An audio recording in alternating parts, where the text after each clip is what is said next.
וואלה, הגעתי לבת ים, אומרים, יש מצברים בזול. בואו נראה על מה מדובר. בת ים, הנה בת ים היפה.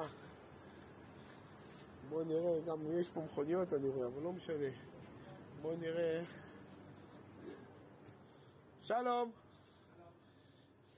תגיד לי גבר. הרצל 69 בת ים. עד שעה 6.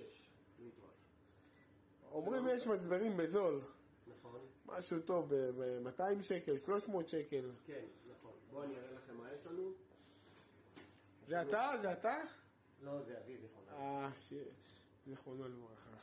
כן, מה אחי? בואו תראה מה יש לנו. ככה, כן. יש לנו מצברים ב-200 שקל. אתה רואה כל הסוגים, כל החברות. מה, זה חדש? לא, זה מצברים שאנחנו מקבלים אותם מחברות הביטוח. כן. זה מצברים שככה, אנחנו עושים להם רענון.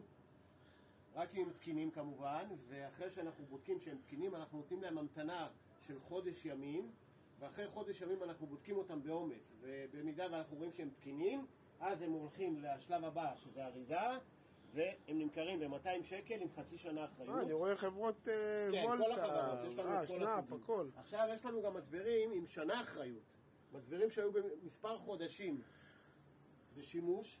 שוב, אנחנו קונים את המצברים האלה מכל חברות הביטוח, מצברים תקינים, מצברים פיקס, עושים להם את כל הבדיקות האפשריות, המתנה, ורק אחרי זה הם יוצאים למחירה. טוב. עכשיו יש לנו את הכל, יש לנו גם מצברים... יש גם חדשים. כן, יש לנו פה גם מצברים של סטארט-סטופ למיניהם.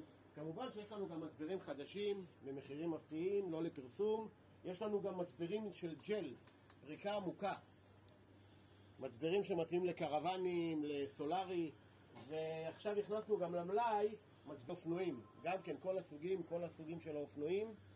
זהו, אז תבואו, אנחנו גם מתקינים, אנחנו עושים בדיקת טעינה, עושים הכל.